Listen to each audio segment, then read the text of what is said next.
I never thought this would happen. I never thought I did. I thought I was done with these movies, but I'm a man of my word, and I'm a Patreon, and if you subscribe to my Patreon, I'll put your name in the title, and I want to take your money. I'm not that type of guy. I'm just not. I got a job. I make money through that.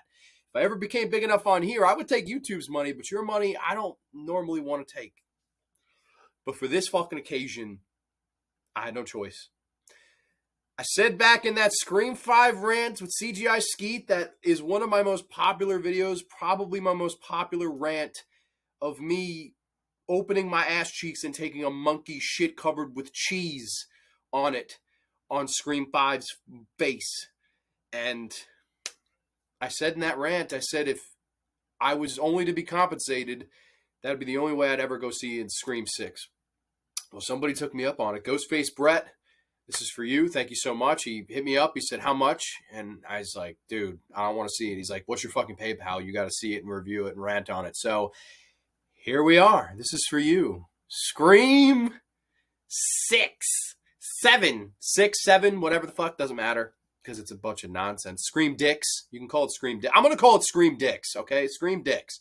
Because this is the worst movie I've seen since Scream 5. And it is actually tainted this franchise to the point where I used to think the Scream franchise was a great franchise and I really do get enjoyment out of any of the first 4 movies. To these last 2 shit stains have tarnished Scream forever. It is tarnished. You've tarnished it, ruined it, and have become a parody of your fucking selves. That's what you've become. That's what you become. And Nev Campbell got the fuck out the door. She got the fuck out of Dodge because she knew at Scream 5 she could smell the shit that was in the kitchen. And just like the BS boyfriend character in Scream Dicks, who his only facial expression is the eyebrow. He could really smell what the fucking Rock was cooking in this motherfucker.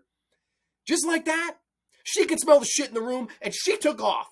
So good for you, Nev, because this nonsense is just unbelievably bad. I can't believe this. I actually can't believe it's just as bad, if not worse, than the last movie. And I am thrilled I was compensated because had I paid a dime, had I spent my own free time without anything back, I would have been even more fucking mad than I am right now. And that is not easy to do. Here we are. So again, like the last rant, I don't want to waste my time. I don't want to waste your time. We'll jump right into the monkey shit head first, 6 feet under. I hope you'll join me. I hope I could be entertaining. I hope I can warn you if you haven't seen this shit already, but I'm assuming that you have. I'm assuming that you went on Thursday night with your ghost face masks and your cloaks and your $85 Scream popcorn bowls because you're selling it. You're selling it. They've trademarked Ghostface now. I saw it at the end credits, and I wanted to rip my hair out of my head, but I shouldn't do that. Holy balls. Holy balls. All right, let's get into it. So this piece of monkey shit opens with Samara Weaving. Oh, I worked with the 2 directors before in 2019 and Ready or Not, and everybody really liked it, and there's even a cosplayer of the Perkin person in the movie. If you catch it really quick on the subway train, oh my goodness, fuck you. Granted, beautiful woman, and she looked very good in that yellow dress. Possibly the only possible good thing that my 4 eyes saw in this fucking 2-hour and 5-minute disgrace was Samara Weaving in that yellow dress looking fucking fine with a fat ass. I enjoyed that part of it. Maybe that was the only good thing in this movie. But, I mean, again, it doesn't make any fucking sense that she's sitting in a bar going on a blind date. You're Samara Weaving. Are you fucking kidding me? You can't get a date? If you can't get a date, the fucking human race is fucked. Let's be honest. You can't get a date, it'd be like fucking Kim Kardashian can't get a fucking date. Get the fuck out of here. Bunch of bullshit. She goes into a dark alley. All the building outside is red, and then she gets killed by a ghost face that's Flash Thompson from the fucking Spider-Man Homecoming and No Way Home, and go fucking home and don't watch Scream Dicks. All right? That's what this happens. This fucking guy pops out of nowhere, the shitty Flash Thompson. Oh, I have a 4 Flies and Gray Velvet shirt. Why you gotta bring the maestro into this? Why is Dario Argento being brought into this? You fucking hillbillies. Fuck you. This kid, oh, he's a big Argento fan. He's killing people. She gave him a C- on his paper. Ha ha ha. Go fuck yourself. All right? This is just insanely shitty. And oh, Grande, are we going to go the route where you know who the killer is the whole movie? Oh my God, are we going to do that? No, I know you're not going to do that because you're a bunch of idiots. Because that would be too original. Because that would be too new. And you have to rinse, wash, and repeat the same shit over and over and over again until you're blue in the faces, until your balls are empty in the semicircle of the marks that you take money from them. And it's annoying to me because they don't even know you're doing it. They're blind to it all. They're fucking blind. Stevie Wonder could see this shit coming, yet they walk into it with a smile on their fucking face and popcorn in one hand and the soda pop in the other.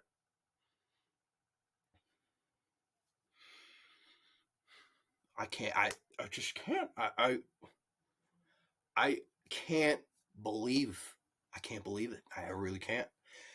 She gets killed, and then Flash Thompson gets killed. His friend is in the refrigerator. Wow. He's in the fucking refrigerator next to the eggs.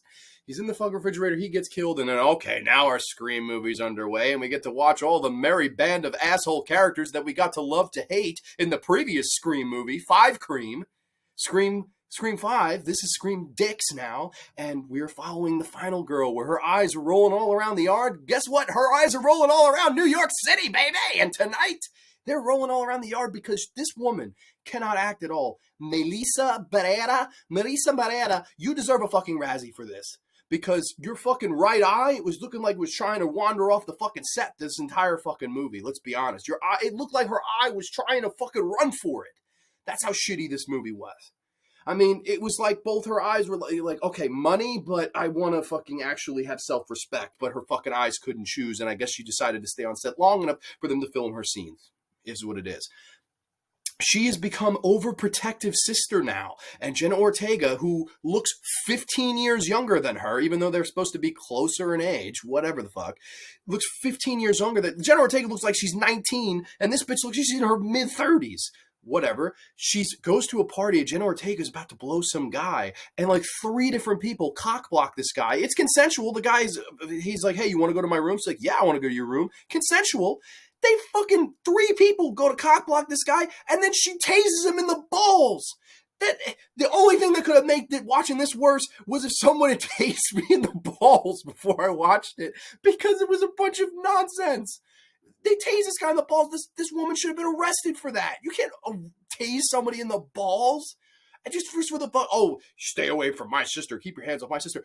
Your fucking sister was willingly going to the room with him. There was no fucking force. There was no fucking Me Too. This guy was like, dude, leave this lady alone. This is like the 3rd person to interfere with he and his fucking cock. And I don't blame him. I would have been like, dude, what the fuck already? Like, are you that overprotective of this bitch? Like, she shouldn't be at a party on her own, just like a fucking pirate, like the fucking stuttering kid from Halloween 5. Big cookie woman. It's a bunch of nonsense. So the internet has turned against the eyeball rolling girl, Melissa. They've turned her as a heel. She did it. The fucking whole generic boyfriend number 1 and the crazy bitch from Once Upon a Time in Hollywood, they were heroes, and the internet paints them out to be martyrs because that's what the internet does. Oh, we think we're smart. No, you're not smart. You're dumb as shit. And fucking, they paint her out to be the villain, and then one by one people start dying off, and it's the same shit that we've seen different fucking day. But it's in New York City, Grande. A setting change. What did you think of the setting change, Grande? I thought it was a bunch of nonsense because you could clearly tell it's not New York City. You could tell it's fucking Vancouver. And for a movie that gets a lot of shit in Friday the 13th Part 8, Jason Takes Manhattan, that's a better movie than this. That is a much better fucking movie than this. And I know a lot of that was shot in Vancouver too, but I will take that movie over this one because at least that movie has a little bit of heart. At least that movie has a little bit of fun. At least that movie has a little bit of good cheese and not the rotten one that this fucking movie produces for you and sells it and sells it and sells it alongside their out-of-print popcorn buckets. As I'm watching this, I'm like ready to fucking scream. Literally fucking scream. Like no pun intended, but it is just awful. They bring back some characters. Kirby is brought back from Scream 4, and she knows the fucking Melissa bitch. She's like, hey, Kirby. Oh, hey, Sam. How the fuck do you know each other? I'm sitting here. I'm like, how the fuck do they know each other? And then there's a throwaway line. Oh, we went to the same high school together. She was a senior and I was a freshman. I was like, what? I had to pause the movie. I was like, insane. Like, had I paid my ticket and gone to a theater and actually seen it, that would have been the moment where I walked out and said, I'm done. That would have been the absolute moment. I would have thrown the arms up and fucking halted out of there. Probably went to Applebee's and nailed some fucking mott sticks. That's probably what I would have did had this been my money, had this been my choice. But it wasn't. And they bring her back for nothing. There's no real reason or rhyme to her character other than have her be a red herring.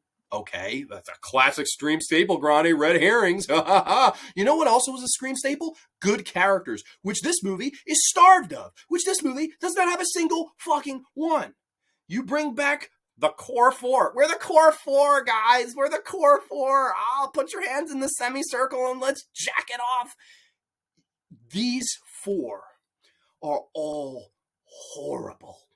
Horrible. Mason Gooding as Chad. His name is fucking Chad. Do I need to say anything more? His name is fucking Chad. Is that it? That's it. Let's move on to his dumbass sister with a fucking snaggletooth that could open up a can of Coca-Cola. And, I'm Jasmine Savoy Brown, and I'm hip to horror, and Uncle Randy taught me everything you know about horror, even though I never fucking met him, and I'm a fucking bitch. If there was ever a Scream character that I would call the worst, it's that bitch. She is awful. Awful. I mean, one of the most unlikable fucking bitches I've ever seen in a movie. I actually cringe at some of her dialogue because it looks like she's buying in to the own bullshit that they wrote for her. And it's actually fucking astounding to me because she actually believes it. And it's unbelievable. The only one of the four that can have some sort of talent is a Jenna Ortega, who, definitely did a good job with the Wednesday stuff and is the best actor in this movie. But again, that's like saying, solid shit is better than diarrhea. It's all shit at the end of the day. You could polish a turd, but it's still shit. And that's basically what her character is here. There's really nothing to run home about, nothing to enjoy. She's just sort of there, and they're going for a whole character arc where, you need to let go of me. You need to let go of me. You have to stop being there for me. And that's literally, taken literally towards the end where she lets go of her on a balcony so she could fight. Okay, yeah, I see what you fucking did. Okay. And on paper that sounds like it would work, but in the movie it just didn't work. It didn't work at all. You have Dermot Mulroney in this movie as the police chief, and he's just a fucking dick from the word go. Spoiler alert, he's one of the fucking killers. And it's just unbelievable how fucking poor this was written and done. And they're trying to go very over the top and gory with the kills. Didn't work at all. Completely didn't work. All of the kills in this movie I thought were laughably bad. And to the point where some of the people that got stabbed and shit survived. I was like, how do they survive? You stabbed them an ungodly amount of times. It makes no sense how they fucking, in theory and reality, could have survived. It was just over the top to the point where, I've said this before, it's become a parody of itself. We don't have anything really new to say about the genre anymore. We don't have anything to add to the genre anymore. And that used to be the point of Scream. That was why Scream in 1996 moved the genre along and changed it for the better, in my opinion, for the next 5 or 6 or 7 years to come. And then its time ended. It's a bygone era that you're calling back to. And these people come back because of the nostalgia. And they come back because, I remember Red Right Hand, and I remember Courtney Botox Cox, who returns in this movie. They come for it because they know it, and it's an established entity, so they don't have to think too hard about it. So it's just okay, we'll go back. We remember the first few. We like those. We'll come and check out your new movie. And this made a lot of fucking money. I am jealous of the amount of money that it made because it is a joke that this movie made a dime, let alone the millions upon millions it made. It's actually a fucking joke that it's just not funny at this point. Botox Cox comes back, and spoiler alert, she is being the same character that she's been in the other movies. I'm Cale Weathers. I dodged a punch, and then she gets punched out. Wow, that was amazing. Still barely mourning Dewey, don't throw that Dewey at me. And they play the Dewey score over a scene where she's trying to act sad about it. And she has a new boyfriend who gets disposed of in literally 4 seconds. I don't even think you ever learn his name. And she even buries him. The Roger Jackson, his muscles didn't do much. She's like, oh yeah, I guess they didn't. And I'm like, you just buried your own boyfriend? Do you care about anybody but your fucking self and your own fucking... I'm sure she cares about her Botox doctor. Fucking Courtney Botox Cox. Fucking sucking fucking cocks in Scream dicks. And it's just, her character's just there. She's just there. She gets stabbed a bunch of times and survives. Comical, whatever. That sequence didn't work. All of the tension these directors go for just doesn't work. And I liked Radio Silence and what they did in VHS. I thought that was the best segment of VHS, the whole 1028 or 1031-98 segment of VHS. I always thought that was such a great segment. And then they, of course, The Devil's Due, that was a big bomb. And then, of course, Ready or Not, everyone saw it as the big bounce back. And then they get the job to do these two movies. And I think failed miserably with both. And this one, maybe even more so when it comes to trying to craft tension, scare-filled sequences. They failed at every single one of them. There was a fucking scene on a subway that they're trying to build the tension. They're trying, and there is absolutely no fucking payoff to it, to the point where I was like, this is just poor direction and a very fucking poor idea to try to create a scare sequence. It's ambitious. It's ambitious to try to create a scare sequence on a fucking subway, but it didn't work. It was bad. It's just bad. The whole scene with Courtney Cox, tension, bad, didn't work. The whole, there's a Ghostface shrine, and each Ghostface killer is leaving a mask from a previous Ghostface killer at the scene of a crime, and there's a scene in a fucking store, a convenience store, where these, 4 New Yorkers have a chance to stop Ghostface, and all 4 of them fail miserably, and just are dumb, just dumb as fuck. Oh my God, I just couldn't. And then, okay, it just makes me, this all makes me so mad. I really, if you liked this or Scream 5, I fucking don't know. I just don't know. I don't see what you couldn't dislike if you like this. I don't. I think this is the bottom of the barrel. I think these are 2 of the worst horror movies I've ever seen. And I have seen a lot of shit. I will watch Pumpkin Carver over this. I will watch fucking Chiller over this. I will fucking watch Bunnyman over this. I am not kidding you. That's how bad these movies are. They really, truly are. And Wes Craven, I got this shirt on and I'm be tributing him this week on the show. I'm looking forward to that.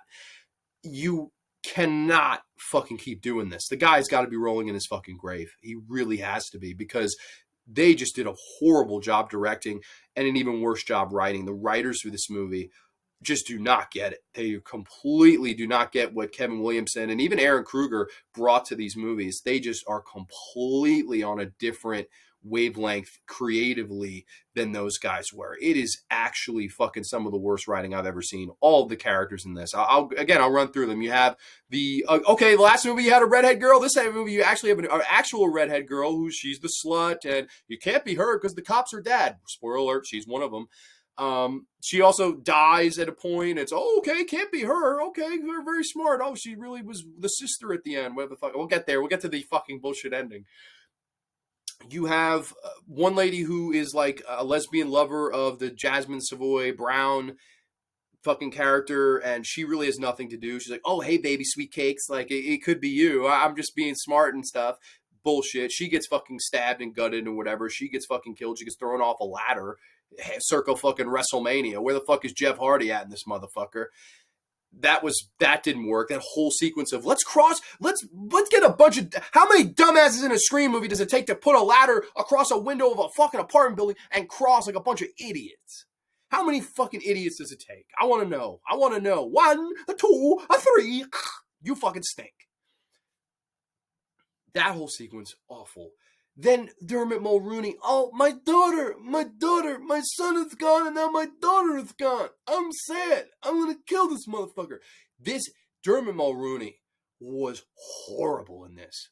Actually to the point where I would have fired him. I would have been like, you're fired, my friend. You suck. You have done a horrible job, and you can collect your $200 for pass and go, and you can go the fuck home.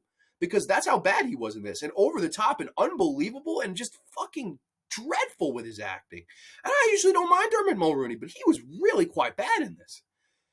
Eye-openingly, to a point I was like, man, this is a fucking established, respected actor. And he did shit in this movie. He really did. I guess we can get to the whole fucking finale, because, there's not much here. There's not much here. And I know probably people asking, Grande, what about Skeet? Because, of course, my old rant, the classic CGI Skeet is in the back fucking seat, and to Skeet makes his return. the ultimate return here. There's a ghost face shrine in this movie where the fucking dumbass characters go there, and the core four are there. Oh my god, the core four, yeah, the core four go there, and they're fucking going, oh, this was Roman Bridger. Oh, this was Stu Macher. This is the TV. This is the TV. They. This is the TV that killed Stu Macher. I can't fucking. I'm like, why do you have that? Should that be in evidence somewhere? Does this have a fucking plasma screen TV from 1995? Oh, there it is, motherfucker. And it killed it. Oh my goodness. There's the fucking TV from Scream 1. And yeah, the fucking the marks, man. They get to the shrine, and you see the center one is Billy Loomis. And it says his fucking name in the Scream text. She looks up, and here you see CGI Skeet in a reflection. And he's like, hey, Sam, how we got to get back into the murder business, babe. How fucking cool is this? I howled laughing. Like, howled. I watched it 3 times in a row. I couldn't believe, again. I thought CGI Skeet in the back fucking seat was bad. This was worse. This was even worse. He's egging her on. He's like, hey, baby, Team Loomis. We got to be Team Loomis all the way. We got to get our murder on. I was like, this is actual fucking dialogue. This motherfucker actually got paid to say Team Loomis, and we got to get our murder on again, and you got to get your eyes focused. Stop wandering off with your fucking eyes that are rolling all around the yard, sister, because we got to get our murder on. Team Loomis for life, babe. I was like, holy fucking shit, I cannot believe this. I can't believe this. And fucking she's like, shut up, Dad, not now. I'm like, oh my God. You get to the fucking finale of this movie, and it's the worst Scream finale of all time. I apologize to Laurie Metcalf and Timothy Olyphant for that shit show at the end of Scream 2. I apologize. Even though I do think that's still a bad ending in comparison to anything good. This is one of the worst endings in cinema's history. I actually believe that. I actually believe they had another ending and they just threw this one in here to try to throw people off with a twist. I really believe that, because this is one of the worst endings I've ever seen in a movie. Not even just a Scream movie, not even just Scream dicks, but in any fucking movie ever fucking made. That's how bad the ending of this is. There are 3 killers now. There is one kid who, I swear to you, if he had a page of dialogue before this, I'd be stunned. Ethan, my name's, he says my name's not really Ethan. I'm like, who the fuck cares what your name is? It doesn't matter what your name is. You're still a jabroni that drives up and down Jabroni Drive. If you somehow what this bitch's boyfriend's cooking in this motherfucker. I don't care what your name is, kid. I don't care. You stink. I smell you from here. This movie came out in January or February or March. I don't fucking remember which one. And I still smell the shit that he shit. That's how bad. Then the second, redhead girl, slut girl. Oh, they killed me. And my dad propped it up with a prosthetic and he put me in a body bag. And wow, here I am. What the fuck are you talking about? This bitch, this fucking ginger bitch, this fucking hippie motherfucker, and then Dermot Mulroney, we did it because you killed my son. I'm sitting there, I'm like, he killed her son? The fuck are you talking about? They are the family of generic boyfriend number 1 from Scream 5. Richie Bitchy was the character's name. I forgot to remember his. I was like, who the fuck is Richie? They keep saying Richie. I'm like, who the fuck is that? It's generic boyfriend number 1, the whole wheat, grainless, breadless, dickless, hopeless piece of monkey shit known as boyfriend number 1. They're his family, and apparently in the fucking year plus that he dated this bitch, she never met his family, never saw a picture of either one of his siblings or his dad. Go figure. She's like, oh, you're his family? I would be shocked too, because none of them look alike. The father's got fucking gray Santa Claus hair. One bitch is a fucking redhead. And the other kid is Ethan, but not really. But who the fuck cares? Because I don't care about you. I don't care what your name is, kid. I don't care. I do not fucking care. I don't give a shit. Your name could be Dick. Your name, that's what your fucking name is. Your name is Dick. Dick Shiner. That's your name. That was a real player. The Steelers, he was a quarterback. Dick Shiner. Should you not, look it up. They did it for revenge of Richie because Richie was making films and they want to complete his film by killing the Carpenter sisters. Wow. needless to say, the fucking bitches, I let go of you. They fucking rise above the hate like John Cena. They kick out at 2 and fucking F you, the family, on top of one another, stab them brutally, and then fucking they walk off into the sunset. And I fucking can't. I just can't. I don't have a white flag. I don't have a white Scream face mask. But if I did, I'd wave it. I give up. I give up with Scream. I think your franchise is dead. I think you are now crossing over the territory of this might be worse than any Children of the Corn sequel. I am not kidding you. And I know that probably people, oh, it can't be worse than 666 Isaac's Revenge. That's a fucking horrible movie. But I'll tell you what, 666 Isaac's Revenge had probably 166 the budget of this piece of shit right here. And 166 the budget of fucking the previous movie, Scream 5. And, oh, we switched directors. We're going to bring in a new director, and we're going to bring back the core 4 because they all survive, even though they've all been brutally fucking stabbed and apparently are superhuman. I think we should make a movie about that. Make a movie about how these 4 people are superhuman and cannot be fucking killed, because that would be more interesting than any of the fucking creativity that you bring to the table for a Scream sequel. You should be ashamed of yourselves. You should all be fucking ashamed of yourselves. If you wrote this, if you directed this, if you had any fucking part of it, you should be ashamed of yourself. You should look in the mirror and go, damn, I fucking raped the business for a bunch of fucking money.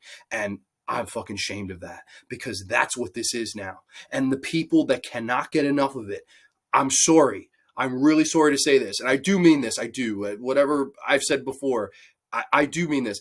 It's time to stop. Stop going and supporting this, because if you continue to do it, they are never going to stop. And it's to the point where they will get Freddy in there eventually. They will eventually give the Craven estate enough money to get him to fork Freddy over. And if you didn't think The Preschool Gardener was bad, it can always get worse, because these 2 movies are on the level, if not worse. They really are. It's getting there. And I am very fucking sad for the genre right now, because we really are in trouble. It's actually astounding to me that a movie like the fucking Last Voyage of the Demeter bombs with a budget of $45 million, bombs horribly, and a piece of shit like this makes a ton of fucking money. That's the problem. The problem is what we're turning out here, and what's making money is this garbage, and we're embracing it, and it scares me. I hate this movie. It is a 0 out of 10. It is the worst movie I've seen since Scream 5. And I actually cannot believe that there is a movie as bad as Scream 5, and let alone the next fucking movie. So the two directors to Radio Silence, I say take a few years off, recollect yourselves, and do something original. Because if you continue to play a part of this game, you will absolutely lose your fucking selves. You really will. And to all of these horrible actors that are in these movies and horrible characters, I mean, I guess keep riding the money train. That's all they could do. I mean, you know, Melissa Barrera is not going to fucking become a star in anything else because she sucks at acting. Jenna Ortega is the biggest fucking thing. She's the flavor of the month. I'm so stoked Nev Campbell got the fuck out of Dodge, because Nev Campbell probably smelt the bullshit on the set of Scream 5 and was like, you know what, man? If they're going to try to cut my pay, I got to get the fuck out of here, because it's the only reason to do these movies anymore. And if they're trying to cut me there, I'm not fucking playing along anymore. And I think Nev Campbell did the smart fucking thing. I really do. I'm happy for Nev Campbell, and I respect the fuck out of Nev Campbell. But these movies, Scream 5 and Scream Dicks, I don't respect. I hate them. I will forever hate them. And I actually am fucking appalled at how bad this was. With that being said, I want to thank you for the paid request, because I fucking never thought that would happen. And like I said, I don't have a Patreon. I'm not into taking people's money generally, but I'm a man of my word. And in that review, I said, you know, the only way I'd ever see a Scream 6 is if I was paid. And Ghostface Brett was like, hey, brother, what's your PayPal? So that's really how it all happened. Now, I'm sure there'll be are you going to see Scream 7? No. And I'll put it to you this way. No, I'm not taking any cash. I'm done.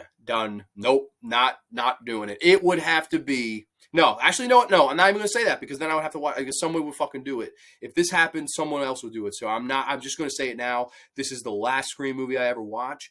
This is the fucking end of it all. I hope to God that they stop after the 7 that they've already greenlit, because if they continue, man, if they continue, it's just only going to get worse from here. There's no upside. The fucking ship has sailed and sank, and we're fucking under with the Titanic now on a fucking submarine, and you know what happens then. So, everybody, I want to say thank you for watching. This was a fun rant. I'm sure it did not live up to the original rant of the Scream 5, because that was really, really bad too, but this was, I thought, just as bad a movie. I really did, from top to bottom. I thought this was a big piece of shit, and I will never watch this again. So, Brett, thank you for the paid request. I am humbled and honored by that. And everybody, I hope I was entertaining for the past half hour. I hope I could fill your fix. And if you liked this piece of shit, please tell me down below why. And if you were entertained by my fucking rant again, please tell me down below why. If you hated it, please, let's shit on it together. I will love to shit on it with you. If you did like it, though, I guarantee you I'm not probably going to agree. But I will love to hear your opinions. Always like to hear from you guys. So everybody, thank you so much for watching, and we will catch you this week for the Wes Craven tribute show, the Wes Craven retrospective. I'm super excited for that, to talk about Scream movies that are worth the shit, and we will catch you next time, only on the Graveyard. Too sweet, peace. Catch you next time.